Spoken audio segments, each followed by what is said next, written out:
Olá, Porto Velho, querida e amada, capital, simpatia. Olá, você de todo o grande estado de Rondônia, que me dá o privilégio da sua audiência. Eu sou Benito, esse é o nosso conteúdo Amazônia e estamos juntos com você aqui mais um dia para encurtar distâncias, para levar até sua casa informações que agregam valor. E para que tudo seja melhor, primeiro é evocar aqui aí sobre todos nós as bênçãos e a presença de Deus. Que o grande arquiteto do universo sempre nos dê mais justiça, paz, perfeição, luz, força e beleza em tudo que fazemos. Afinal, com quem Deus anda, nunca anda só e sempre anda bem. Bom, sem mais delongas. Faz tempo que ele não está vindo aqui no programa, ele é um cara que é sócio de carteirinha, porque ele nos ilustra, o programa com seu conhecimento vivificado. É um escritor, já com seu 10º livro, se não for mais, né? E que vai falar de um assunto importante hoje. Na semana que começa agora, vindoura, o Sínodo da Amazônia, vai falar um pouco sobre Laudato Si, que é um livro que ele escreveu, mas vai debater comigo uma série de coisas que tem a ver com a construção do ser e o ser integrado, né, a uma natureza em que não se pauta só no ter, né, posso assim dizer. Rimou tudo, que beleza. Professor José Detoni, como é que você está, meu querido? Tudo beleza, pura. Você está melhor, está tranquilo, andou adoentado aí, mas agora vai só alegria para frente. Faz parte. Faz parte. O conteúdo Amazônia vai ser o único programa no estado, professor, de Rondônia, que tem um correspondente dentro do Sínodo da Amazônia, que é o seu filho, o Josenir, que a gente em dezembro vai reintegrar lá à mesa, junto ao Alisson e à Thaís aqui, né, quando ele retornar da pós-graduação em Roma, e ele já está lá com a credencial dele, já vai participar dos debates, dos fóruns, ele vai nos mandar áudios e vídeos de lá, que a gente vai colocar no programa no decorrer do mês, né, porque vai ser uma grande discussão sobre o papel da Amazônia no planeta e na sociedade vindoura. Eu acho que essa é a lógica do que vai ser o Sínodo da Amazônia. Mas seja bem-vindo, tá? E aí eu quero depois colher uma opinião sua a respeito disso, tá bom, professor? Alisson, já conhecia ele, já, Alisson? Não, assim, pessoalmente não. Já tinha ouvido falar, né? Mas é a primeira vez que eu estou tendo contato com o professor. É um grande prazer ter o senhor aqui, né, para poder falar de pessoas de grande notoriedade aqui no nosso estado de Rondônia. Perfeito. Thaís. Professor José Detoni, é sempre um grande prazer tê-lo aqui, conhecer um pouquinho mais dessa tua experiência, dessa tua vivência como escritor, toda essa vivência, né, que você tem como mestre desse estado, então isso nos deixa muito feliz. E também não poderia deixar de mandar um grande abraço, né, para o seu filho, professor Josenir Detoni, nosso correspondente internacional, né, conseguiu a liberação, porque precisa também desta liberação, nós estamos num país diferente, então ele conseguiu inscrever o nosso programa e fará essas transmissões do Sínodo da Amazônia. Tenho certeza que nós ganharemos muito, né, com essas informações assim, em tempo real. Eu acho que isso é muito bacana. Me sinto lisonjeada de ter um amigo, um parceiro de bancada, além de fazer o seu pós-doc, ainda ter a disponibilidade, né, de fornecer essas informações de grande importância, estando em Roma, ao lado de pessoas que estão trabalhando, que entendem a importância da nossa Amazônia, de todo esse processo dessa grande conferência na Itália. Então, um grande abraço, meu amigo. E a vocês de casa, não esqueçam de curtirem, né, e compartilharem o nosso Facebook, nosso Instagram. Mas o mais importante, siga o nosso YouTube, revejam os programas, tem muita informação importante ali que de repente você não teve tempo de assistir no canal aberto, né? Mas você ainda tem a oportunidade de revê-lo no YouTube. Perfeito. Vou chamar a vinheta e a gente vai começar a conversar, tá bom, professor? Por favor, vinheta, Eudes.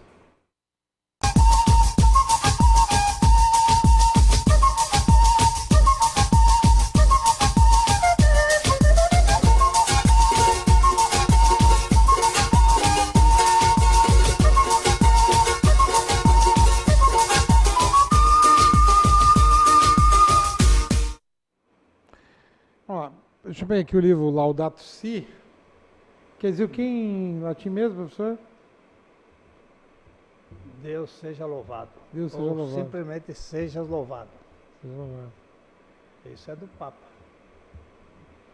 E qual é a relação do Laudato Si com o sino da Amazônia na sua interpretação? A relação é simplesmente que a Laudato Si vai girar em torno disso aqui, em torno desse livro.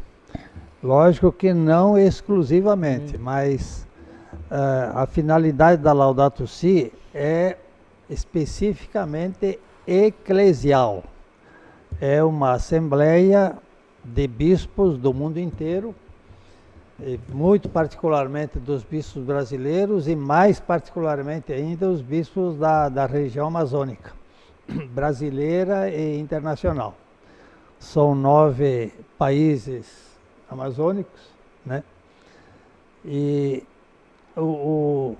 a finalidade central, direta do sínodo, dessa assembleia de bispos liderada pelo Papa, é estudar como a igreja deve se inserir, quais as melhores formas, os melhores métodos, enfim, um grande diálogo da Igreja Católica com a realidade amazônica, tendo em vista que as distâncias e os contatos dos amazônidas, as pessoas que moram na região, é incomparavelmente mais difícil, mais complicada, mais distante do que, por exemplo, na Europa, nos países mais desenvolvidos, nas regiões mais desenvolvidas. Então, o foco do sínodo é o papel da Igreja Católica no contexto amazônico. E o segundo objetivo, e aí sim entra isso aqui de forma absolutamente direta, é a questão do meio ambiente e da chamada ecologia integral. Esse livro aqui, escrito pelo Papa Francisco, eu transformei num outro livro chamado Papa Francisco e o Meio Ambiente, que é exatamente esse em formas de verso, tudo em versos, até para uma leitura diferenciada, né? Mas o conteúdo é o mesmo.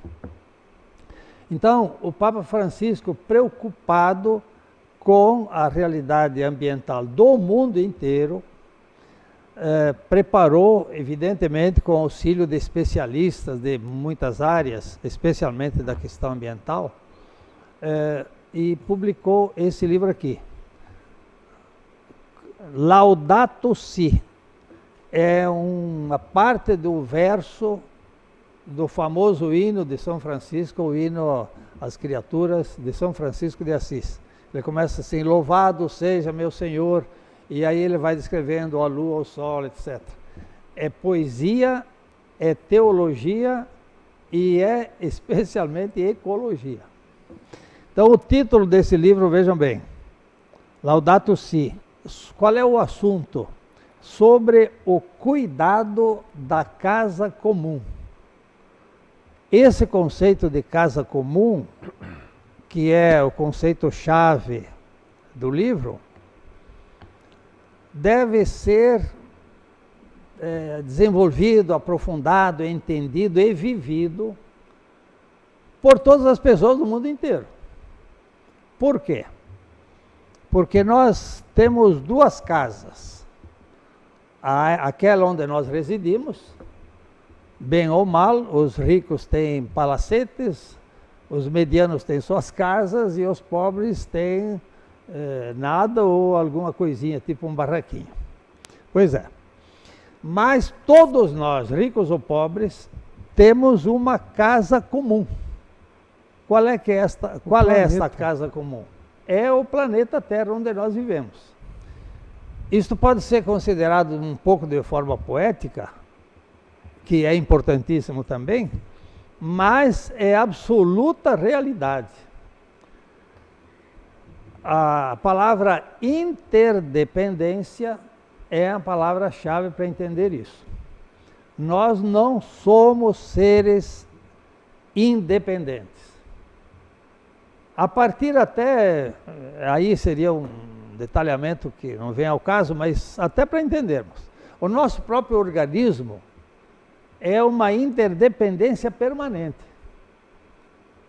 A boca depende dos olhos, os olhos dependem do estômago. Em resumo, se nós pensarmos um pouco e estudarmos mais um pouco, vamos entender que o nosso organismo é uma interdependência permanente. O estômago não pode dizer, não, agora eu faço o meu trabalho, os outros não quero nem saber. Os olhos não podem dizer, não, eu não dependo de nada, eu enxergo, etc. O coração não pode dizer, enfim. Somos um organismo de órgãos interdependentes. Ou seja, um depende do outro e vice-versa. E essa realidade é local.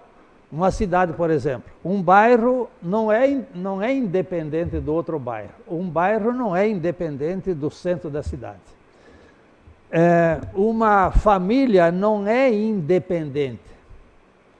Todos somos dependentes e, portanto, interdependentes. Isto é, um depende do outro e vice-versa. E isto é uma realidade mundial. Hoje, não é difícil entender isso por causa daquilo que todo mundo já sabe e já fala, que é a globalização. Essa globalização tem características mais econômicas, mais comerciais, mas ela é um exemplo claro da interdependência ecológica. O que acontece no Brasil tem repercussão no mundo inteiro. O que acontece no Japão tem repercussão no mundo inteiro e assim por diante. Vejam bem, o vento não tem nenhuma preocupação de ser vento só para o Brasil. Ah, não, eu fico dentro, não existe o vento brasileiro. A chuva, mesma coisa, ela não diz assim, não, agora é a chuva, eu sou chuva brasileira, eu vou até os limites do Brasil. Principalmente o sol. Ele ilumina o mundo inteiro, independente de divisões que as pessoas e as nações fizeram. O meu limite é esse, e aqui eu sou soberano, e aqui ninguém manda, e etc, etc. A ideia de interdependência é absolutamente fundamental, porque corresponde à realidade concreta. A realidade nossa, no mundo inteiro, e em qualquer região, e como eu já disse, até no nosso organismo, não é de independência, é de interdependência. E isso o Papa pretende, então, liderar, neste sínodo, como eu já disse, duas linhas. O papel da igreja e também a contribuição que a igreja tem para o desenvolvimento dessa mentalidade e da política ecológica no mundo inteiro. Evidentemente que, apesar de o Papa ser o líder, ser o chefe do Vaticano, que é um país independente, que é uma nação independente, enfim, mas é um pedacinho lá de Roma, mas o Papa é chefe político também. Mas isso tem quase nenhuma significação prática. O Papa, na verdade, é um líder religioso, mas a religião não está desvinculada, novamente, é interdependência. Tudo está interligado. É uma das frases mais fortes que o livro traz. Tudo está interligado. E eu usei muito a palavra interdependência, talvez até fica mais fácil de entender. um depende do outro.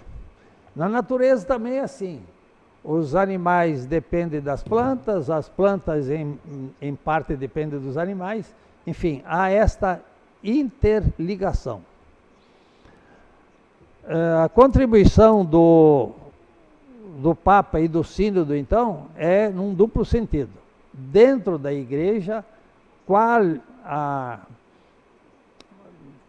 digamos assim, vai ser a política interna, como a igreja vai desenvolver as suas atividades, como melhorar a sua atuação dentro da região amazônica. E ali, por exemplo, eu só estou apontando um possível elemento, é uma discussão sobre por que não ordenar sacerdotes, pessoas casadas que vivem na região, porque a dificuldade de sacerdotes, de padres na região é muito grande. Então, isso é um tema polêmico, que vai abrir uma jurisprudência. Vai, sem que dúvida vai, nenhuma. talvez fazer com que os padres amanhã ou depois possam casar. É uma discussão muito viva dentro da igreja. Então, esse é um dos tópicos. Mas o principal é a pergunta: como igreja católica na região, como devemos melhorar, como devemos avançar? Fundamentalmente é isso. Alisson. Essa questão. Não, mas daqui a um mês vai ter resposta para isso. E hoje no Brasil nós temos uns padres aí, rapaz, que tem um monte de aí querendo casar com eles, né? Se você for analisar. Agora, aqui na Amazônia, por exemplo, os católicos, realmente falta padre. Falta, né? E aí, imagina, se puder casar, rapidinho vai começar a encher a fila.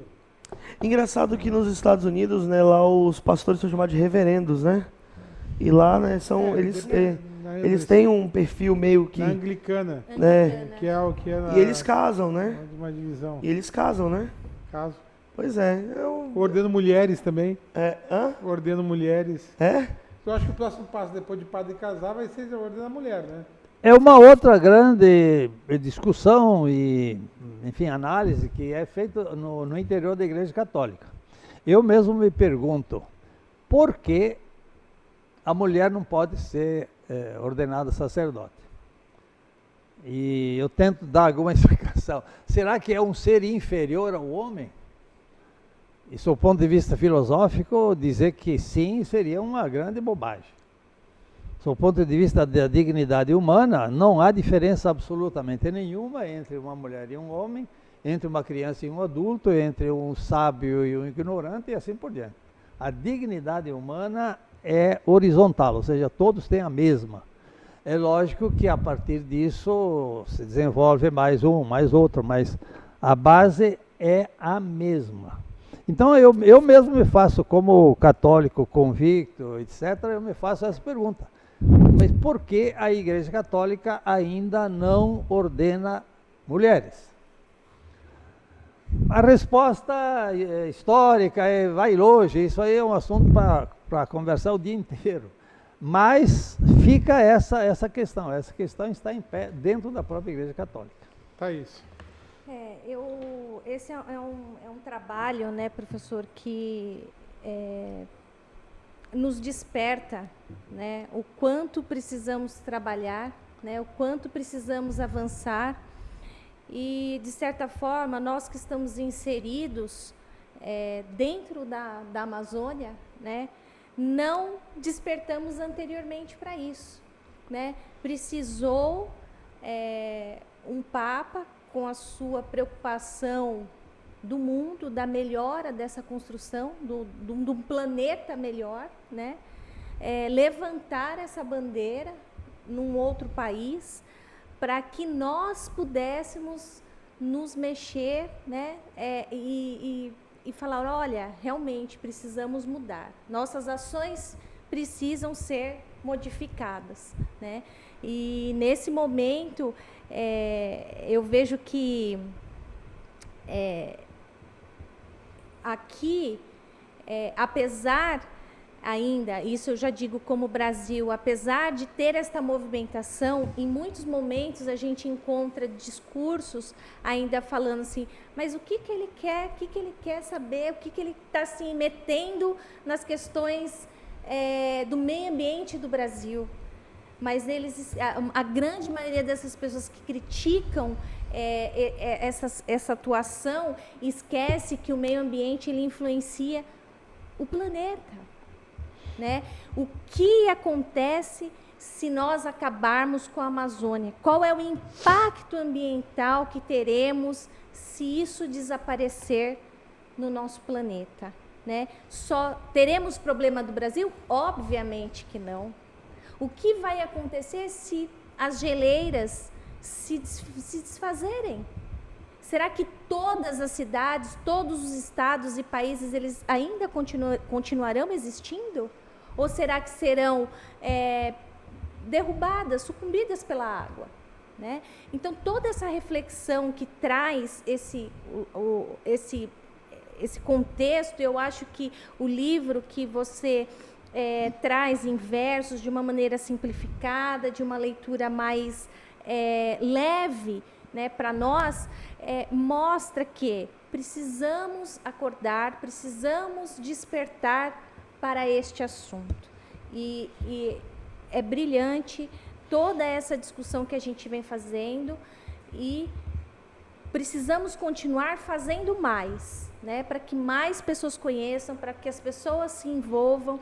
Eu vejo o trabalho em outros estados assim muito bons no fortalecimento e também na reprodução de temas que influenciam a nossa Amazônia e que eles trazem de uma maneira vamos dizer, pública, como que eu posso dizer, de uma maneira simples, né, para que desde a pessoa que não tem estudo até a pessoa que tenha muito estudo dentro do estado, dentro do país, possa sentir a importância desse assunto.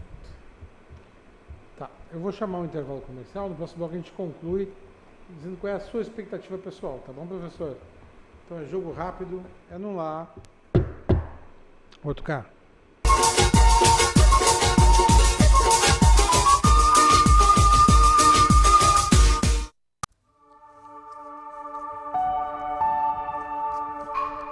Essa é a bandeira de quem ama Rondônia. Briga por ela quem é contra a corrupção.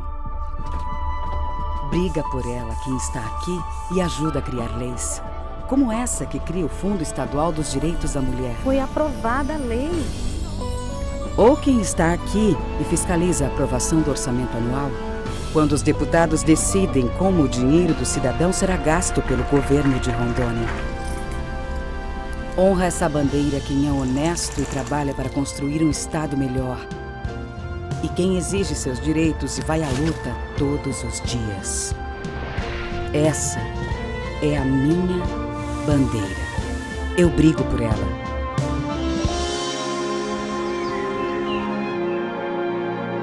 Assembleia Legislativa de Rondônia. O poder da sua voz. Você precisa cuidar da sua saúde. Está sem plano e cansado de ter que esperar?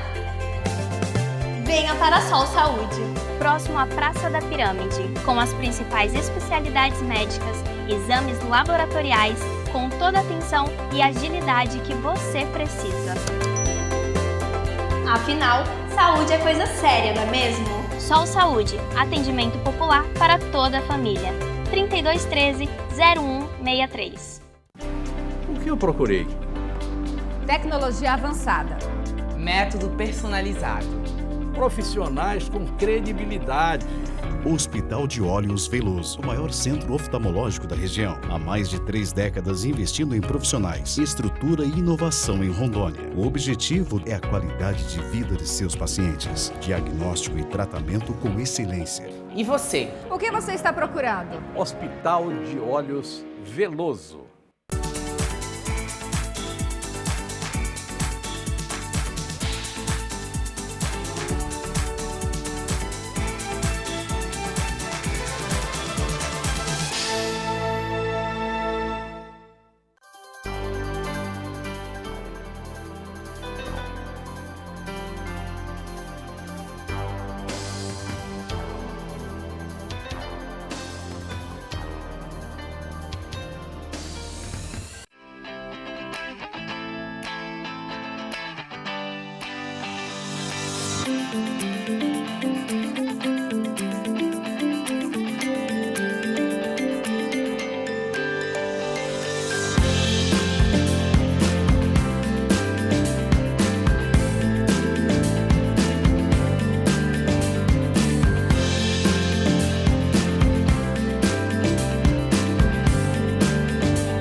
Professor, então qual é a sua perspectiva quanto ao Sino da Amazônia?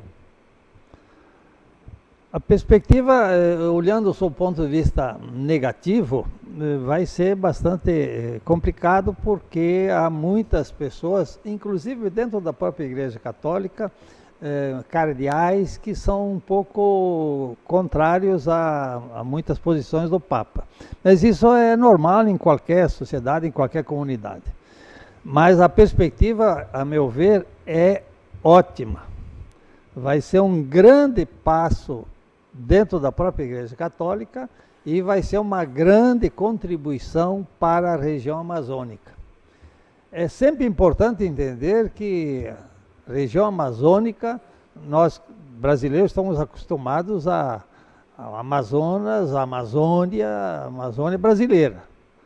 Mas é importante lembrar que a Amazônia é muito maior do que a Amazônia brasileira.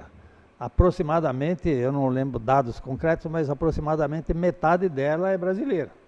Mas tem mais 8 países que participam da região amazônica, desde a Bolívia até a Guiana Francesa. Toda esta faixa, digamos que é próxima do Brasil. Para a região amazônica, com toda certeza, vai ser um grande avanço, especialmente dentro da Igreja Católica, mas com toda certeza com repercussões regionais, isto é, em todos os países da Amazônia, e com repercussões internacionais. Aquilo que já foi falado aqui, que se as geleiras dos polos derreterem, cidades, por exemplo, como Rio de Janeiro, Florianópolis, Recife e companhia, as cidades litorâneas do Brasil e do mundo, serão afetadas gravissimamente, né? Se não houver um cuidado com a região amazônica, São Paulo vai sofrer, todo mundo vai sofrer. Então, isso está dentro daquela ideia, que não é ideia só, é realidade. Todos dependemos de todos. Portanto, superar essa questão que independência, é muito mais importante pensar na interdependência. Inclusive em termos internacionais, os países ricos dependem dos menos ricos e os países pobres dependem... É assim, o fundamental é entender que ninguém está isolado. Nós todos somos interdependentes. Perfeito, professor. Alisson, concluindo. Essa questão é uma questão histórica, né? Essa discussão sobre a Amazônia, sobre as calotas de gelo. É uma discussão histórica, né? Eu até às vezes eu até brinco, eu falo, cara, o que poderia acontecer? Mas quem é que vai ver isso acontecer? Quando isso vai acontecer? Então, assim, tem muitas discussões hoje. Inclusive, tem um professor da USP que foi apedrejado um tempo desse aí, que veio dar entrevista no Jô Soares, falando sobre a questão desses efeitos estufas, essas questões. Não sei se você já viu, Benito, essa entrevista, até vou repassar no nosso grupo. É interessantíssimo. Ele fala que muitas coisas são criadas pela uma indústria dos gases, dos CFCs, que agora está voltando de novo, né? O gás agora do ar-condicionado não é mais esse, agora nós temos que voltar para outro gás. Então são discussões que vão... A vida inteira nós vamos estar discutindo isso, e eu não sei se a gente vai chegar num denominador comum sobre isso, porque tem muitos interesses. Interesse, o que mais interesse do mundo. Interesse. Tá aí, dando tchau. Professor, agradeço sua presença aqui no programa, e a vocês de casa, até o próximo programa. Agradeço toda a presença, aos nossos telespectadores que nos acompanham. Professor, muito obrigado. E a vocês de casa, até o próximo programa. Obrigado, querido. Tudo de bom. Te vejo mês que vem de volta. Valeu, obrigado. Por hoje é só, pessoal. Que o grande arquiteto universo continue descobrindo a todos com sua luz, sua vida, seu amor. E eu te conto aqui com certeza no próximo programa. Foi um privilégio ter estado com vocês. Até lá.